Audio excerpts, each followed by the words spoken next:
Hi everyone, welcome to Study Spring. और आज हम लोग क्लास 9th के चैप्टर नंबर 2 जो ज्योग्राफी का होगा उसको डिस्कस करने वाले हैं। और इस चैप्टर का नाम है भारत का भौतिक स्वरूप। काफ़ी इम्पोर्टेंट है ये चैप्टर।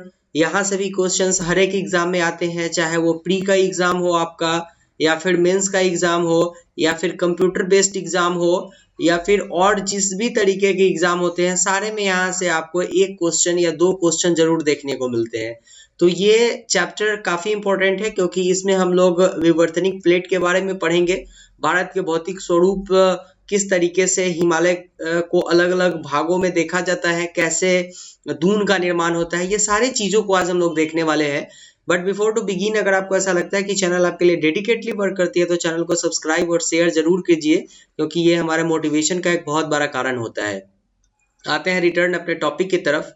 तो अगर पूरे भारत को आप एनालाइज कीजिएगा तो भारत में आपको हर एक जगह पे अलग अलग तरीके के स्थलाकृति आपको दिखाई देगी। भारत के अगर पश्चिमी भाग में आप जाते हैं तो वहां पे कुछ जगह पे आपको मरुस्थल दिखाई देगी।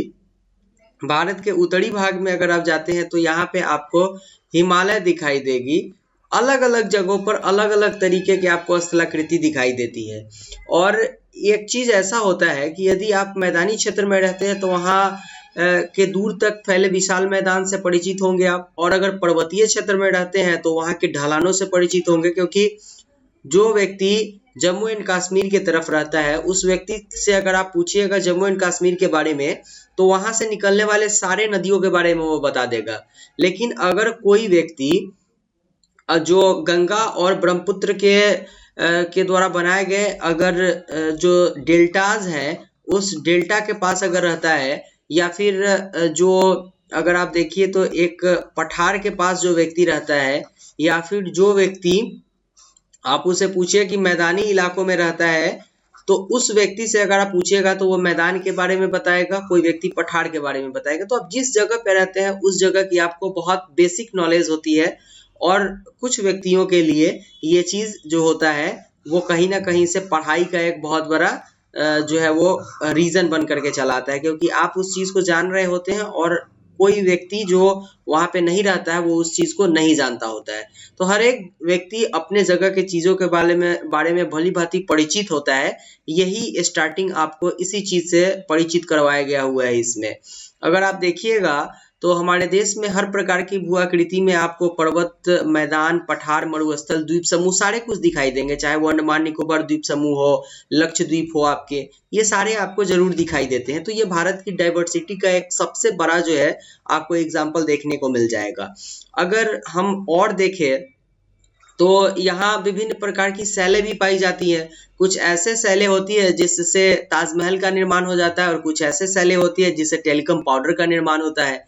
तो सिचुएशन यहाँ का इन्वायरमेंट कुछ इस तरीके का है कि आपको हर एक जगह पर जो प्राकृतिक चीजें होंगी वो भी डिफरेंट डिफरेंट तरीके के मिलेंगी। अगर आप हिमालय के पास जाइएगा तो आपको औषधीय पौधे ज्यादा मिलेंगे। अगर आप मैदान वाले एरिया में आइएगा तो यहाँ का जो जमीन होता है वो काफी उपजाऊ होता है, तो यहाँ पे आपको फसल करने वाले और फसल का उपज यहाँ पे आपको ज्यादा देखने को मिलेगा। तो ये सारी बातें जो है वो जो है आप भारत में देख सकते हैं। भारत के साथ साथ जो है वो आप और देशों में इस चीज को देख सकते हैं। लेकिन आपको ये सारी विविधताएं अगर देखनी है तो आप केवल अपने देश को एनालाइज कर लीजिएगा तो आप दूसरे देश को समझ सकते हैं कि और भी देशों में ये चीज होती है। बेसिक अगर हम लोग बात करें कि इस पूरे पृथ्वी में अगर निर्माण कार्य की अगर हम लोग बात करें तो इसका निर्माण विभिन्न भूवर्गीय कालों के दौरान हुआ था। अगर आप देखें तो एक ज्वालामुखी का अगर उद्गार होता है, ज्वालामुखी का अगर विस्फोट होता है, तो इस ज्वालामुखी के विस्फोट से कुछ समय के बाद जो लावा बाहर निकलते रहते हैं इससे, ये अपने तरीके से कुछ ऐसे चीजों का निर्माण कर देती है, एक ऐसे मैदान का निर्माण कर देगी जो काली मिट्टियों का होगा। तो इसी तरीके से, लेकिन ये एक दिन का काम नहीं होगा, एक ज्वालामुखी का ये एक दिन का काम नहीं हो सकता है। बार बार ज्वालामुखी के विस्फोट से ये सारी प्रक्रियाएं होती है। ठीक उसी तरीके से अगर देखें तो इस पूरे ये जो पूरा पृथ्वी है इसका जो ये भूभाग होगा इसका निर्माण भी छोटे छोटे कार्यों से हुआ होगा। छोटे छोटे मतलब इसमें अगर देखें तो एक्टिविटियां हुई होगी जिससे ये चीज बना होगा। तो आज हम लोग उसी सारे चीजों के बारे में डिस्कस करने वाले हैं क्योंकि ये काफी इंपॉर्टेंट होगा ये चीज। और अगर आप प्लेट विवर्तनिक की गति को अगर आप समझ सकते हैं तो आप बहुत सारे चीजों को आसानी से समझ पाइएगा। तो कुछ ऐसे भी आप भू निर्माण को देखिएगा जो अपर्दन, अपक्षयन, निक्षेपण इन सारे कारणों से होता है। इसके बहुत सारे उदाहरण आपको दिखेंगे, जैसे सुंदरवन का अगर आप डेल्टा देखें, सुंदरवन डेल्टा की अगर बात करें तो ये गंगा और ब्रह्मपुत्र के द्वारा लाए गए गादों से होता है, ठीक है ना।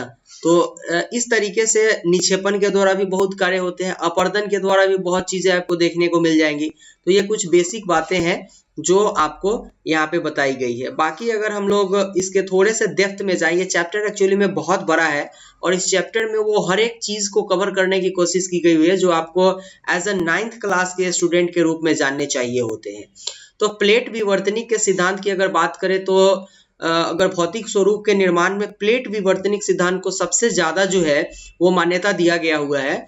और इस सिद्धांत में ये कहा गया हुआ है कि किसी भी स्थलाकृति के निर्माण में या फिर उसके चेंजेस होने में इस तरीके के जो परिणाम होते हैं, इस तरीके के जो क्रियाएं होती हैं, ये उसी का परिणाम होते हैं। पहले वाले को अभिसारी बोलते हैं, जब एक प्लेट दूसरे प्लेट के ऊपर चला जाता है।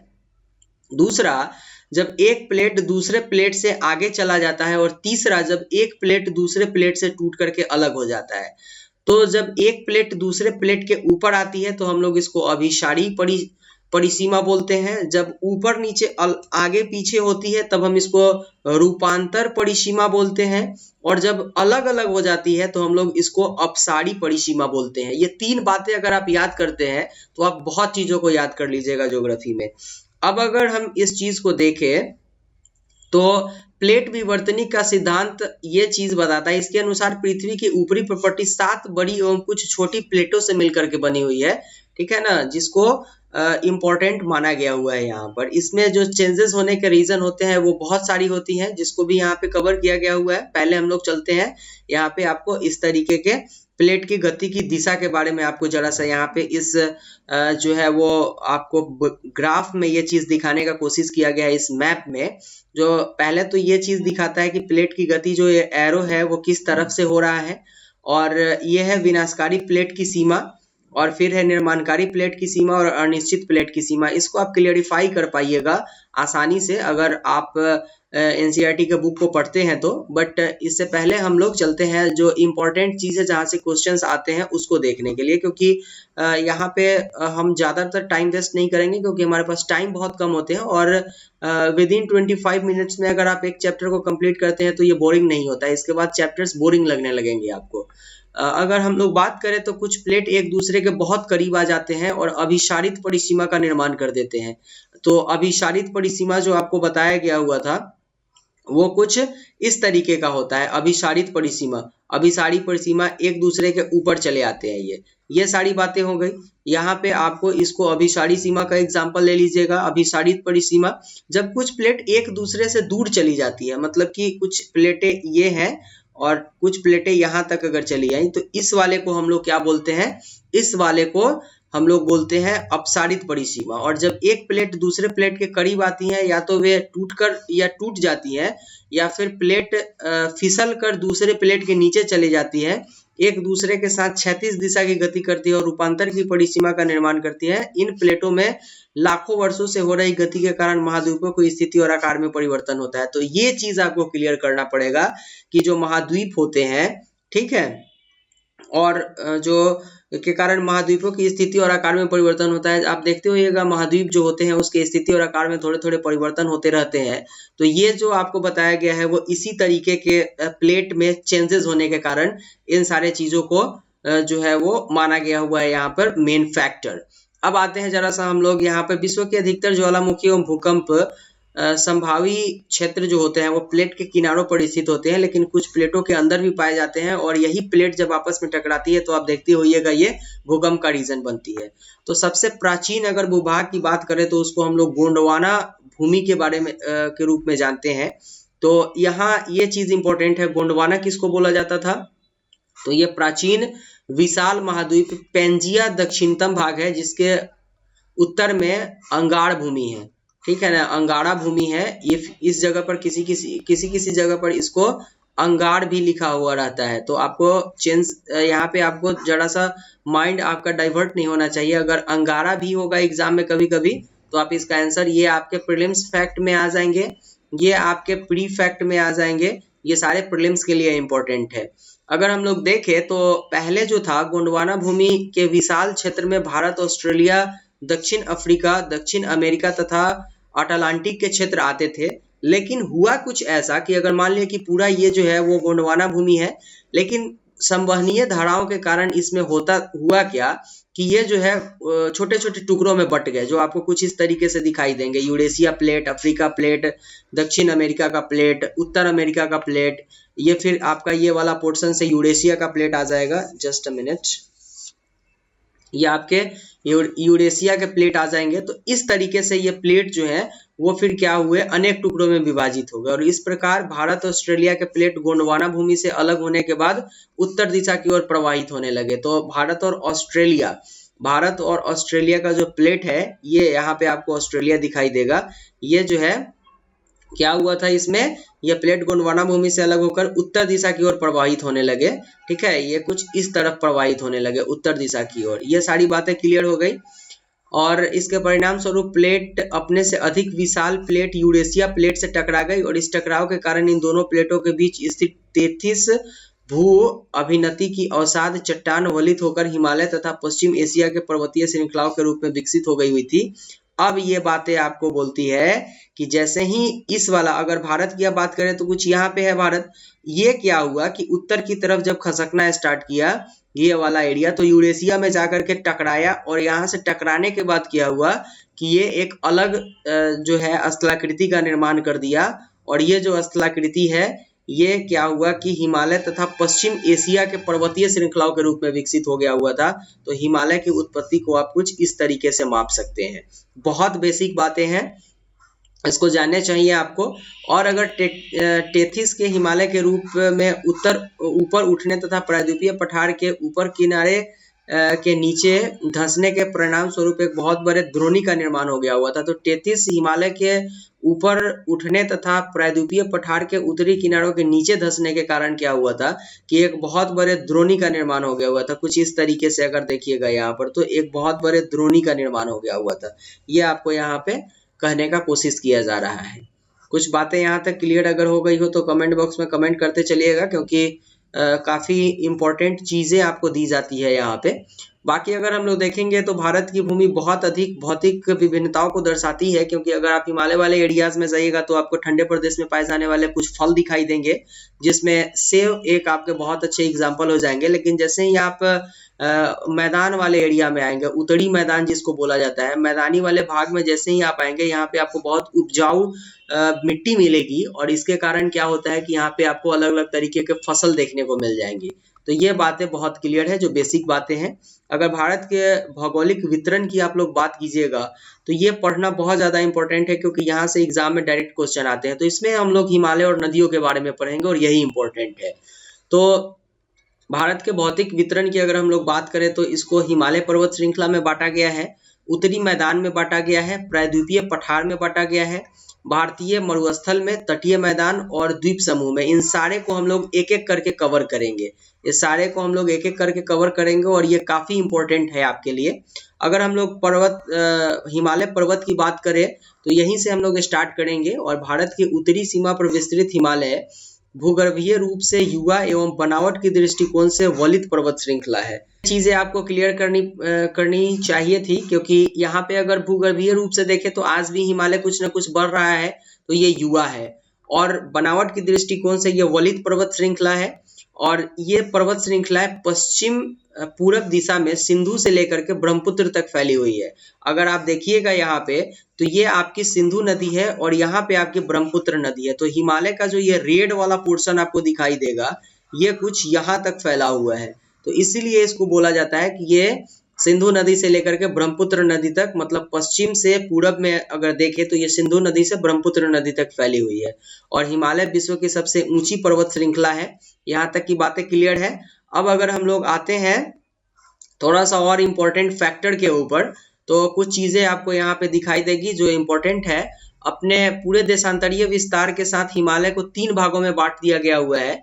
अगर हिमालय के सबसे ऊपरी भाग में स्थित श्रृंखला को हम लोग महान या आंतरिक हिमालय या हिमाद्री कहते हैं। यह सबसे अधिक सतत श्रृंखला है जिसमें 6000 मीटर की औसत ऊंचाई वाले पर्वत श्रृंखलाएं आपको दिखाए शिखर आपको देखने को मिल जाएंगी। तो अगर ये आपका हिमालय है तो सबसे ऊपरी वाला भाग जो आपका यहाँ पे होगा इसी को हम लोग बोलते हैं आंतरिक हिमालय। बांटते हो गई यहाँ पे क्लियर आपकी। और अगर हम लोग देखेंगे तो हिमालय के कुछ उच्च शिखरों की अगर आप बात करेंगे तो यहाँ पे आपको माउंट एवरेस्ट जो नेपाल में स्थित है ये 8848 मीटर की ऊंचाई तक आपको दिखाई देगी। और भारत में हिमालय के सबसे ऊंची शिखर की अगर बात करें तो कंचनजंगा है जो 8598 मीटर की ऊंचाई पर है। यहाँ तक की बातें क्लियर है अगर देखें आप तो। और अन्नपूर्णा की बात करें तो ये आपके 8078 मीटर, नंदा देवी 7817 और आमबेड जो है ये भी भारत में ही 7756 मीटर की ऊंचाई पर है ये। और फिर नामचा बरुआ जो है ये आपका 7756 मीटर की ऊंचाई पर है। यह बिल्कुल पूर्व में स्थित है ये। तो ये सारी बातें हैं। अगर हिमालय के सबसे ऊपरी भाग की बात करें जिसको हम लोग आंतरिक हिमालय के नाम से जानते हैं, ये ग्रेनाइट का बना हुआ होता है। इसका जो क्रोड होता है वो पृथ्वी, और पृथ्वी का ये वाला पोर्शन क्रोड कहलाता है। तो हिमालय का जो बीच वाला पोर्शन होगा ये ग्रेनाइट का बना हुआ है। यहाँ तक की बातें क्लियर है। बहुत बेसिक तरीके से आपको चीजें समझाई जाती हैं, लेकिन नोटबुक आप जरूर तैयार कर लें, क्योंकि अगर आप नोटबुक तैयार नहीं करेंगे तो शायद आपको बार बार रिवीजन करने के लिए फिर से बुक को ही कवर करना पड़ेगा। तो ये अच्छा नहीं है। आप एग्जाम के पहले इस चीज को जरूर कवर करते हुए चलिए। अगर हम लोग हिमाद्री के दक्षिण में स्थित श्रृंखला की बात करें तो सबसे अधिक असमान तरीके से ये विकसित हुआ है एवं हिमालय या निम्न हिमालय के नाम से जानी जाती है। तो हिमालय के दक्षिण में स्थित हिमाद्री जो होता है उसके दक्षिण में स्थित जो भाग है उसको हम लोग निम्न हिमालय के रूप में जानते हैं। और इसकी ऊंचाई 3700 मीटर से लेकर के 4500 मीटर के बीच में पाई जाती है।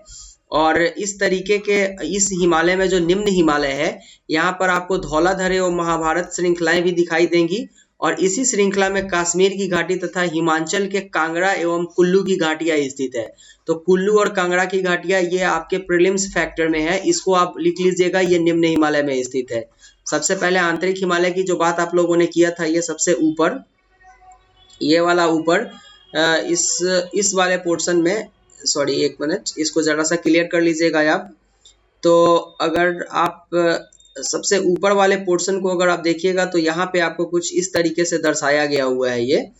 तो यहाँ पे आपको जो है वो आंतरिक हिमालय की जो बात करती है ये इसके जो नीचे वाला पोर्शन होगा ये आपका जो होगा वो निम्न हिमालय होगा। ये बेसिक बातें हैं, इसको जरूर कवर कीजिएगा, यहाँ से एग्जाम में डायरेक्ट क्वेश्चन पूछे जाते हैं। इसके बाद ये सारे प्रीलिम्स फैक्टर हैं। अगर हम लोग हिमालय की बाहरी श्रृंखला की बात करें तो कुछ इस तरीके से आपको बाहरी श्रृंखला यहाँ पे दिखाई देगी। ये वाला पोर्शन जो होगा आपका, ये आपका आंतरिक हिमालय होगा, ये वाला पोर्शन आपका निम्न हिमालय होगा, और ये वाला जो पोर्शन है इस पोर्शन को हम लोग शिवालिक श्रेणी बोलते हैं। यही इंपॉर्टेंट है और यहाँ से बहुत ज्यादा क्वेश्चंस आते हैं। तो ये वाला श्रेणी जो है शिवालिक श्रेणी कहलाता है। और यहाँ इस श्रेणी से जो है श्रृंखलाएं से उत्तर में स्थित मुख्य हिमालय की श्रृंखलाओं में नदियों द्वारा लाई गई असंपीड़ित अवसादों से ये श्रृंखलाएं बनती है। और ये बंजड़ी जलोढ़ मिट्टी की परत होती है। और निम्न हिमालय और शिवालिक के बीच में स्थित लंबवत घाटी को हम लोग दून बोलते हैं। अब जो इम्पोर्टेंट फैक्टर है जिसको हम लोग प्रीलिम्स फैक्टर के रूप में जानेंगे, ये कुछ इस तरीके के हैं। निम्न हिमालय की बात और शिवालिक और इसके बीच का जो पोर्शन है इसको हम लोग दून के नाम से जानते हैं। ये चीजें क्लियर हो गई आपकी। तो इसी में जो आपके इम्पोर्टेंट दून्स हैं इसको आप पहले तो प्रीलिम्स फैक्टर के लिए जोड़ लीजिए। ये आपके प्रीलिम्स में हो जाएगा कि निम्न हिमालय और शिवालिक के बीच का जो पोर्शन होता है उस लंबवत पोर्शन को, घाटी जो होती है उसको हम लोग दून के नाम से जानते हैं। और भारत में देहरादून, कोटली दून और पाटली दून बहुत इंपॉर्टेंट दून से है। अब अगर हम लोग पश्चिम से पूरब स्थित क्षेत्रों के आधार पर विभाजित करें इसको, तो ये भी काफी इंपॉर्टेंट है। पश्चिम से पूरब में अगर आप देखिएगा तो कुछ इस तरीके से आपको दिखाई देगी ये एरियाज। ये आपका पश्चिम वाला पोर्शन हो गया, ये आपका पूरब वाला पोर्शन हो गया। और इसी में अगर हम लोग इसको बांटेंगे तो कुछ इस तरीके से हिमालय को हम लोग बांट सकते हैं, जो आपके यहाँ पे दिखाई देंगी कि अगर इनको वर्गीकृत कीजिएगा नदी घाटी की सीमाओं के आधार पर, तो सतलज एवं सिंध नदी के बीच में स्थित हिमालय के भाग को हम लोग पंजाब हिमालय के नाम से जानते हैं। सॉरी, यहाँ वाला पोर्शन को जैसे ही आप कवर कीजिएगा, सिंध एवं सतलज नदी, तो सिंध नदी का एरिया कुछ ये है और सतलज नदी का एरिया कुछ इस तरीके से आपको दिखाएगा। तो इस वाला बीच का जो पोर्शन होगा ये आपको पंजाब हिमालय के रूप में दिखाई देगा। ठीक उसी तरीके से अगर आप नदी के हिसाब से इसको मानिएगा तो आपको पश्चिम से पूरब में क्रमशः इसे कश्मीर, लेकिन यही जो आपके सिंध एवं सतलज नदी के बीच का जो भाग है जिसको पंजाब हिमालय के नाम से आप जानते हैं, यही हिमालय कश्मीर एवं हिमाचल हिमालय के नाम से भारत में जाना जाता है, दो नाम से। अब अगर बात करें सतलज तथा काली नदियों के बीच के भाग को, तो ये भारत में कुमाऊं हिमालय के नाम से जाना जाता है। और फिर अगर काली तथा तीस्ता नदी और नेपाल, तीस्ता नदी जो है वो नेपाल हिमालय के नाम से, तथा तीस्ता एवं तिहांग नदी के बीच का जो पोर्शन होगा वो असम हिमालय के नाम से जाना जाता है। ये आपके इम्पोर्टेंट है। तीस्ता तथा तिहांग नदी असम हिमालय का एक सीमांकन करती है। असम हिमालय जो है ये आपको जो होगा वो तीस्ता तथा तिहांग नदी का सीमांकन करती है। ये काफी इंपॉर्टेंट है, इसको आप वीवीआई कर लीजिएगा। जैसे हम लोगों ने बताया आपको कि किस तरीके से सतलज एवं सिंध नदी का कुछ इस तरीके से पोर्शन आपको दिखाई देता है और इसको हम लोग पंजाब हिमालय बोलते हैं, ठीक उसी तरीके से मैप में आपको इन सारे नदी दिखाई देंगी और उसका जो पोर्शन होगा वो आपको जो है कश्मीर हिमालय, कुमाऊं हिमालय, फिर आपको जो है वो आपको यहाँ पे असम हिमालय वगैरह के रूप में आपको दिखाई देंगी। तो ये बेसिक बातें थी जिसको कवर करना है। आते हैं जरा सा ऊपर हम लोग, तो ब्रह्मपुत्र हिमालय जो है, ब्रह्मपुत्र जो हिमालय के सबसे पूर्वी सीमा बनाती है। ब्रह्मपुत्र नदी को अगर आप देखिएगा कुछ इस तरीके से मैप पे, तो आपको कुछ यहाँ पे ब्रह्मपुत्र नदी दिखाई देगी। तो ब्रह्मपुत्र नदी को जैसे ही आप ये देखिएगा, यहाँ पे आपको ब्रह्मपुत्र नदी दिखाई देगी और पूरब में ये स्थित है। यहाँ की बातें क्लियर है? यहाँ की बातें अगर क्लियर है तो थोड़ा सा हम ऊपर चलते हैं। अगर हम लोग ऊपर चलेंगे तो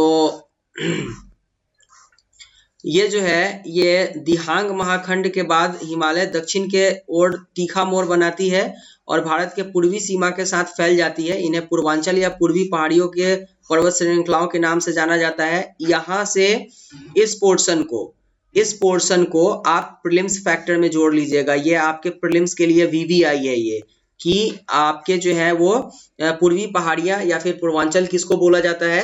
तो दिहांग महाखंड जो है, जो गार्ज बनाती है ये ब्रह्मपुत्र नदी, इसके बाद हिमालय दक्षिण की ओर तीखी मोड़ बना लेती है। कुछ इस तरीके से आप देखिएगा, हिमालय जो है कुछ इस तरीके से दक्षिण की तरफ तीखी मोड़ बनाती है। यहाँ से कुछ इस तरीके का पोर्शन हिमालय का बन जाता है और यहीं पे आपके गारो, खासी और जयंतिया की पहाड़ी श्रेणियां हैं यहाँ पे। अब अगर हम लोग देखें तो ये जो इम्पोर्टेंट चीजें यहाँ पे आपको दिखाई जा रही थी वो, तो इन्हें ही हम लोग पूर्वांचल के नाम से जानते हैं। और बाकी अगर ये पहाड़ियां उत्तर पूर्वी राज्यों से होकर के गुजरती है और मजबूत बलुआ पत्थर और अवसादी शैलों से बनी होते हैं। यहाँ पे बहुत सारे खनिज भी आपको देखने को मिल जाएंगी। बेसिक बातें हैं ये जो इम्पोर्टेंट है। दोआब किसको बोला जाता है ये जानना जरूरी है। तो दो नदियों के क्षेत्र के बीच का क्षेत्र जो होता है, ये अगर दो नदियां हैं और इसके बीच का जो क्षेत्र होगा इसको हम लोग दोआब बोलेंगे। यहाँ तक की कहानी खत्म हो गई। इसमें बहुत ज्यादा चीज, दो आब का मतलब नदी होता है, ठीक है ना। तो अगर दोआब के अर्थ की बात करें तो दो नदियों के बीच का जो भाग होगा उसी को हम लोग दोआब बोलेंगे। और ये चीजें अगर आपके खत्म हो चुकी है तो हम अगर देखें तो दो तथा अगर हम लोग बोले तो इस प्रकार पंजाब भी दो शब्दों से मिलकर के बना हुआ है। पंज का अर्थ होता है पांच और आब का अर्थ होता है पानी। तो जहां पर 5 नदी आकर के मिलती है उस जगह को हम लोग बोलते हैं पंजाब। ये चीजें क्लियर है। ये बेसिक बातें थी जो आप जानते भी रहे होइएगा, लेकिन अगर नहीं जानते हैं तो बहुत अच्छी बातें हैं, अभी आपको जानने को मिल गई। उत्तरी मैदान की अगर बात करें तो इसको अगर आप छोड़ते हैं पूरे हिमालय को पढ़ करके तो शायद आप पूरे चीज को कवर नहीं कर पाइएगा। कुछ इस तरीके से आपको उत्तरी मैदान दिखाई देगी। यहाँ का जो पोर्शन है ये पूरा पोर्शन आपको उत्तरी मैदान के रूप में दिखाई देगा। काफी इंपॉर्टेंट है। यहाँ से डायरेक्ट एग्जाम में क्वेश्चन पूछते हैं। अगर एग्जाम में डायरेक्ट क्वेश्चन पूछे जाते हैं तो हमको इसको छोड़ करके जाना सही नहीं है, इसको हम कवर करते हुए चलेंगे। तो उत्तरी मैदान की अगर हम बात करें तो ये सिंधु नदी, गंगा नदी और ब्रह्मपुत्र नदी की सहायक नदियों से बनाया गया हुआ एक मैदान होता है, जो उनके द्वारा लाए गए जो अवसाद होते हैं, जो जलोढ़ मिट्टी होती है उनसे बनती है। ये मैदान काफी उपजाऊ होती है, इस कारण से यहाँ पे जो जनसंख्या होती है वो बहुत आपको ज्यादा देखने को मिलेगी, जनसंख्या घनत्व। बाकी अगर हम लोग आ जाए थोड़ा सा और इम्पोर्टेंट फैक्टर के ऊपर, तो उत्तरी मैदान को मोटे तौर पर 3 उपवर्गों में विभाजित किया जाता है। तो उत्तरी मैदान को पश्चिमी भाग, उत्तर मैदान की जो पश्चिम भाग है इसको पंजाब का मैदान कहा जाता है। सिंधु तथा इसकी सहायक नदियों के द्वारा बनाए गए मैदान का बहुत बड़ा भाग पाकिस्तान में स्थित है। तो सिंधु तथा इसकी सहायक नदियां झेलम, चेनाब, रावी, ब्यास, सतलज हिमालय से निकलती है। मैदान के इस भाग में दोआबों की संख्या बहुत अधिक है। अब इस पोर्शन को आप यहाँ से कवर कर पाइएगा, इसको जो है आप तभी कवर कर पाइएगा इस वाले पोर्शन को। इसको पंजाब मैदान के रूप में जाना जाता है, क्योंकि इसका बहुत सारा पोर्शन जो होता है वो पंजाब में पड़ जाता है, आपका जो पाकिस्तान का एरिया हो जाता है। चीजें क्लियर है यहाँ पे, बहुत ज्यादा इम्पोर्टेंट जो चीज होंगी वहां पे मैं आपको वीवीआई करके दिखा दूंगा, जो आप कवर करते हुए चलिएगा। बाकी अगर हम लोग देखें गंगा के मैदान के विस्तार की बात अगर हम लोग करेंगे, तो गंगा के मैदान का विस्तार घग्गर तथा तीस्ता नदी के बीच में हुआ है, ठीक है। और यह जो है उत्तर भारत के राज्यों में हरियाणा, दिल्ली, उत्तर प्रदेश, बिहार, झारखंड के कुछ भागों तथा पश्चिम बंगाल में फैली हुई है। ब्रह्मपुत्र का मैदान इसके पश्चिम विशेषकर असम में स्थित है। तो गंगा के मैदान को अगर आप देखिएगा तो ये किन किन राज्यों से होकर के जाती है, तो केंद्र शासित प्रदेश दिल्ली, हरियाणा और उत्तर प्रदेश राज्य, बिहार, झारखंड से होते हुए पश्चिम में यह बंगाल तक फैली हुई है। और ब्रह्मपुत्र का जो मैदान होता है इसके पश्चिम विशेष असम में स्थित है। तो ये चीजें अब हम लोग यहाँ से क्लियर कर लेंगे कुछ। यहाँ पे जब तक आप मैप नहीं देखिएगा तब तक ये चीजें आपके क्लियर नहीं हो पाएंगी, तो मैप को देखना कुछ जरूरी है आपके लिए। यहाँ पे आपकी गंगा नदी है जो कुछ इस तरीके से बहते हुए आपको दिखाई देगी, तो ये सारा पोर्शन कवर करती है, ये काफी इंपॉर्टेंट है यहाँ पे। तो यही चीजें आपको बताने की कोशिश की गई हुई थी। और ब्रह्मपुत्र का जो भाग है वो यहाँ पे आपको कुछ इस तरीके से दिखाई देगा। ब्रह्मपुत्र नदी जो है कुछ इस तरीके से बहती हुई आती है और यहाँ पर गंगा नदी भी बहती हुई आती है। तो ये वाला पोर्शन जो है ये इम्पोर्टेंट जो था वो आपको यहाँ पे बताने की कोशिश की गई हुई थी। बेसिक बातें हैं, अगर आप देखिएगा इसको कवर करते हुए तो बहुत चीजें आपको जो है वो आसानी से कवर करवा देगा ये। अगर हम लोग थोड़ा सा और आए तो नदियां जो है पर्वतों से नीचे उतरते वक्त जो है ना वो शिवालिक की ढाल पर 8 से 10 मीटर के चौड़ी पट्टी में गुटिका का निर्माण करती है, जिसे भाबर के नाम से जाना जाता है। और नम और दलदली क्षेत्र जो होता है उसको तराई के नाम से जाना जाता है। दो चीज इंपॉर्टेंट है, भाबर किसको बोला जाता है और तराई किसको बोला जाता है। तो नम एवं दलदली जो जमीन होती है उसको हम लोग तराई के नाम से जानते हैं। और भाबर जब शिवालिक से नीचे की तरफ ढाल में 8 से 16 सेंटीमीटर चौड़ी पट्टी की गुटिका में जब नदियां बहती हैं तो उसको हम लोग भाबर के नाम से जानते हैं। ये चीजें क्लियर हो गई। इसमें दो बातें हैं, एक खादर और एक भांगर और दूसरा खादर के बारे में। तो भांगर जो होता है वो प्राकृतिक रूप से बहुत उपजाऊ नहीं होता है, लेकिन खादर बहुत उपजाऊ होते हैं, क्योंकि भांगर में आपको कंकर पत्थर देखने को मिल जाएंगे, लेकिन खादर वाला जो पोर्शन होता है ये नदियों के निक्षेप होते हैं या फिर बाढ़ के द्वारा लाए गए पानी होते हैं, बाढ़ के पानियों के द्वारा बनाए गए पोर्शन होते हैं, इस कारण से ये बहुत उपजाऊ होते हैं। बाकी इसमें और ज्यादा कुछ नहीं पढ़ना है। पर्वतीय प्रायद्वीपीय पठार की बात करें तो ये पोर्शन फिर से आपका वीवीआई हो जाएगा, यहाँ से क्वेश्चंस आते हैं, इसलिए इसको कवर करेंगे हम लोग। प्रायद्वीपीय पठार जो होता है वो मेज की आकृति वाला स्थल होता है जो पुराने क्रिस्टलीय अग्नेय एवं रूपांतरित शैलों से बना हुआ होता है। तो रूपांतरित अग्नेय चट्टान किसको बोलते हैं, रूपांतरित चट्टान किसको बोलते हैं, कयांतरित किसको बोला जाता है, ये सारी बातें आप जानते हैं। और ये भी जो पोर्शन है वो गोंडवाना भूमि के टूटने एवं अपवाह के कारण ही बना हुआ था। जिस तरीके से गोंडवाना भूमि के टूटने के कारण जो है वो भारत में क्या हुआ था कि हिमालय का जो है वो निर्माण हुआ था, ठीक उसी तरीके से गोंडवाना के पाक के टूटने के कारण जो है वो आपके प्रायद्वीपीय पठार का निर्माण हुआ था। यहाँ तक की बातें क्लियर हो चुकी है आपकी। अगर थोड़ा सा हम इम्पोर्टेंट फैक्टर के ऊपर इसके आए तो आपको कुछ पठार के बारे में बताया गया है। इस पठार को मुख्य रूप से दो भागों में बांटा गया हुआ है, एक जो होगा वो मध्य उच्च भूमि तथा दूसरा दक्कन का पठार होगा। अगर हम लोग देखें नर्मदा नदी के ऊपर में प्रायद्वीपीय पठार का वह भाग जो कि मालवा के पठार के अधिकतर भागों में फैला हुआ है उसे उच्च भूमि के नाम से जाना जाता है। और विंध्याचल श्रृंखला दक्षिण में सतपुरा श्रृंखला तथा उत्तर पश्चिम में अरावली से घिरी हुई है। पश्चिम में यह धीरे धीरे राजस्थान के बलुई तथा पथरीले मरुस्थल में मिल जाती है। इस क्षेत्र में बहने वाली नदियां चंबल, सिंध, बेतवा, केन दक्षिण पश्चिम से उत्तर पूर्व की तरफ बहती है। अगर देखें तो यहाँ पे जो नदियां बहती हैं जिसको हम लोग चंबल, सिंध, बेतवा और केन बोले तो ये दक्षिण पश्चिम से क्या होता है, अगर बात करें दक्षिण और पश्चिम, तो यहाँ से होकर के कहाँ की ओर बहती है, ये उत्तर पूरब की ओर कुछ इस तरीके से बहती है। ये चीज यहाँ से एक क्वेश्चन आपके आते हैं केवल यहीं से, बाकी ये सारे बातें अगर देखें तो बिल्कुल बकवास है और यहाँ पे बहुत ज्यादा ध्यान देने की जरूरत नहीं है आपको।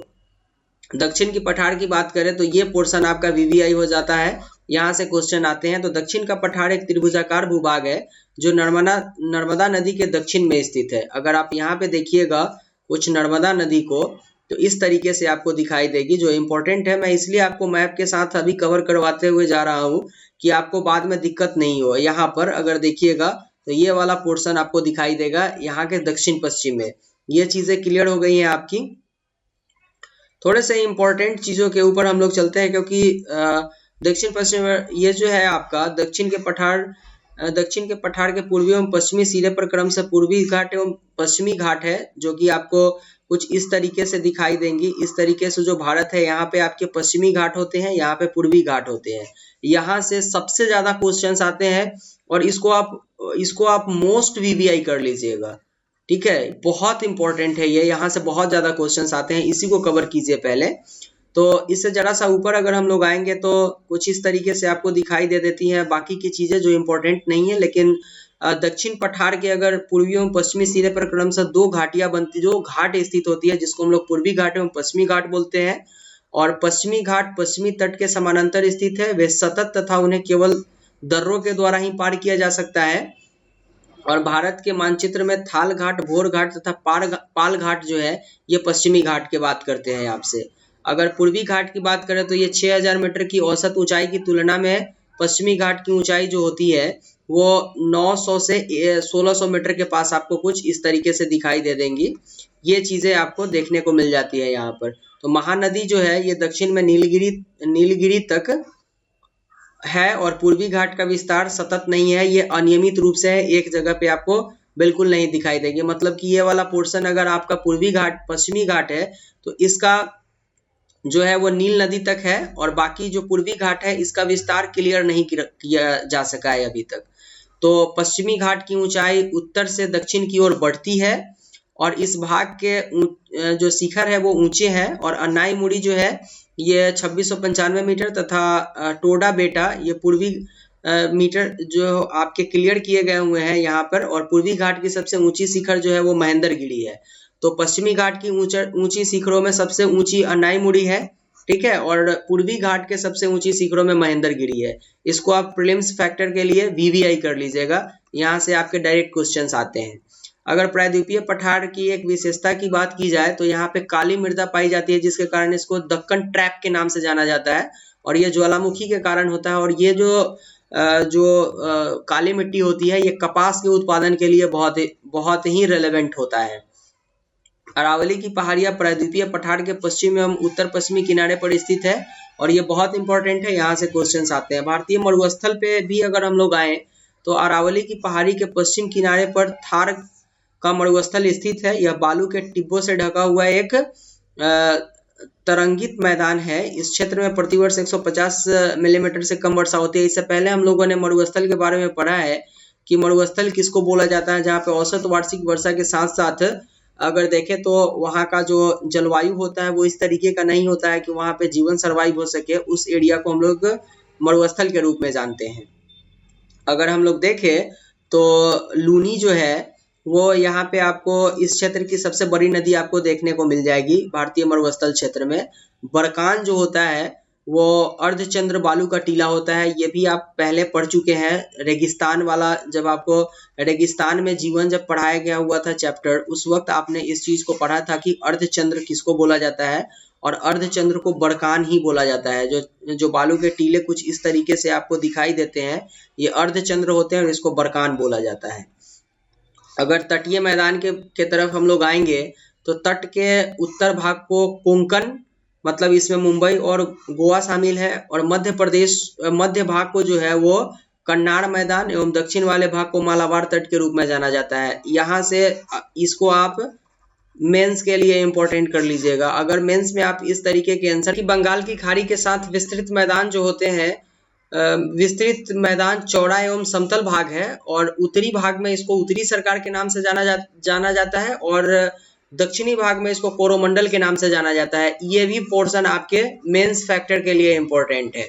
अगर हम लोग जरा सा और इम्पोर्टेंट तरफ आए इसके, तो चिल्का झील पूर्वी तट पर स्थित एक महत्वपूर्ण भू लक्षण है जो आपको यहाँ पे पूर्वी तट के पास दिखाई देंगे आपको। तो ये सारे चीजें क्लियर है यहाँ पर। अगर भारत की बात करें कुछ इस तरीके से, तो ये पश्चिमी घाट, ये पूर्वी घाट, और ये पूर्वी घाट बिल्कुल असमानांतर आपको दिखाई देंगे। ये किसी भी रूप में समान रूप से नहीं होते हैं किसी भी जगह पर, तो यहीं पे आपको चिल्का झील दिखाई देते हैं। प्रवाल भित्ति की अगर हम लोग बात करें, तो प्रवाल एक बहुत इंपॉर्टेंट चीज है। यहाँ पे आपको कुछ ऐसे जीव होते हैं जो बहुत जल्दी मरते हैं, और उनके ऊपर का जो खाल होता है वो उनकी प्रवाल जो अस्थियां होती है ना, वो एक टीले का निर्माण कर देती है, और इसको हम लोग प्रवाल भित्ति के रूप में जानते हैं। बेसिक बातें हैं। जो चिल्का झील भारत में खारे पानी की सबसे बड़ी झील है अगर देखें तो, और ये उड़ीसा में महानदी डेल्टा के दक्षिण में स्थित है। ये काफी इंपॉर्टेंट फैक्टर है आपके चिल्का झील। और यहाँ पर अगर आप देखिए तो नेवी के जो ज्यादातर जो न्यू रिक्रूट लोग होते हैं वो चिल्का झील में ही एक्सरसाइज करते हैं अपने बहुत सारे। द्वीप समूह की अगर बात करें, तो यहाँ से जो क्वेश्चंस आते हैं वो इंडिया के बारे में ज्यादातर आते हैं, तो इसमें हम लोग इंडियन जो इम्पोर्टेंट है इंडिया के लिए उसी को कवर करेंगे, बाकी चीजों को हम लोग छोड़ने वाले हैं। केरल के अगर मालाबार तट के पास स्थित लक्षद्वीप जो है, लक्षद्वीप अपना कहाँ है, तो केरल के मालाबार तट के पास। अब इसको आप प्री फैक्टर में जोड़िए, क्योंकि मालाबार तट, केरल के मालाबार तट के पास स्थित है लक्षद्वीप। यह एक छोटे प्रवाल द्वीप है। तो भारत में स्थित प्रवाल द्वीप जो है लक्षद्वीप समूह, ये एक प्रवाल द्वीप समूह है। इसको आप प्री के लिए जोड़ लीजिए। और पहले इनको जो है वो लकादीव, मनिकाय तथा एमिन द्वीप के नाम से जाना जाता था, और 1973 में इनका नाम बदल करके लक्षद्वीप कर दिया गया। इस पूरे पोर्शन को आप फिर से प्री के लिए जोड़िए, क्योंकि ये डायरेक्ट प्री वाले क्वेश्चंस में आपसे पूछे जा सकते हैं। अगर हम लोग बात करें, कावारत्ती द्वीप लक्षद्वीप का प्रशासनिक मुख्यालय है, और टिपली द्वीप जहां मनुष्य का निवास नहीं है, आज भी लोग वहां नहीं जाते हैं, वहां पर एक पक्षी अभयारण्य भारत की तरफ से शुरू किया गया हुआ है। और अगर उत्तर से दक्षिण की तरफ आप जाइएगा, तो यहाँ पर आपको अंडमान एवं निकोबार द्वीप समूह दिखाई देंगे। और उत्तर वाले जो पोर्शन होते हैं, तो उत्तर वाले को अंडमान और दक्षिण वाले को निकोबार के नाम से जाना जाता है। और इस द्वीप समूह को निमज्जित पर्वत श्रेणियों, इसमें एक्चुअली में बहुत सारे निमज्जित पर्वत श्रेणियां हैं जो आज भी डेवलपिंग रूप में आपको दिखाई देंगी। भारत का एकमात्र सक्रिय ज्वालामुखी जो है वो अंडमान निकोबार द्वीप समूह में देखने को मिलेगा, और ये जो है वो बैरन द्वीप समूह पर स्थित है। और इस सक्रिय ज्वालामुखी का क्या नाम है, कमेंट बॉक्स में आप कमेंट कीजिएगा, बहुत इंपॉर्टेंट है आपके लिए। बाकी अगर हम लोग उत्तरी मैदान की बात करें, तो देश के अन्य भंडार के रूप में इसको जाना जाता है, क्योंकि उत्तर के मैदान जितनी उपजाऊ क्षेत्र है, अगर उस पे और अच्छे तरीके से खेती किया जाए तो शायद ये पूरे भारत को खिलाने के लिए कैपेबल होगा। तो इसलिए उत्तर के मैदान को सबसे जो है वो उपजाऊ जगह माना जाता है। पठारी भाग खनिज का भंडार होता है, जिसमें भारत के औद्योगिकरण में विशेष भूमिका निभाता है। पठार वाला भाग, यहाँ से आपको अभ्रक मिलते हैं, लोहा मिल जाते हैं आपको, किसी पठार से आपको सोना देखने को मिल जाएंगे। तो ये सारी चीजें हैं। तटीय क्षेत्र से लोग मत्स्य का काम करते हैं, और पोत संबंधी क्रियाकलाप यहाँ से होती है। तो भारत की पूरी स्थलाकृति और इतनी डाइवर्सिटी से जुड़ी हुई ये जगह है, जिसके कारण हर एक चीज जो है अपना अपना पूरा भूमिका निभाता है भारत के डेवलपमेंट में। तो ये चीजें थी। आज हम लोगों ने इस चैप्टर में पूरे भारत के भौतिक जो कंडीशंस है उसके बारे में, हम लोगों ने भारत के भौतिक स्वरूप के बारे में पूरे जो भी इंपॉर्टेंट फैक्टर्स थे उन सारे को कवर किया है। लेकिन अगर आपको ऐसा लगता है कि चैनल आपके लिए डेडिकेटली वर्क करती है, तो चैनल को प्लीज सब्सक्राइब और शेयर जरूर किया कीजिएगा, क्योंकि हमारे मोटिवेशन का कारण बनता है। तो मिलते हैं फिर से हम लोग क्लास 9 के चैप्टर नंबर 2 में चैप्टर नंबर 3 के साथ। और ये हम लोगों का चैप्टर नंबर 3 जो होगा वो और इम्पोर्टेंट होगा आपके लिए, क्योंकि यहाँ से आपको और चीजें जानने को मिलेंगी। और आप कमेंट बॉक्स में हमें कमेंट भी कर सकते हैं कि आपको और किस तरीके के वीडियो चाहिए, और इसमें हम कौन कौन से भाग को जोड़े जो आपके एग्जामिनेशन पॉइंट ऑफ व्यू से रिलेवेंट होगा। तो मिलते हैं नेक्स्ट वीडियो में, तब तक के लिए थैंक यू।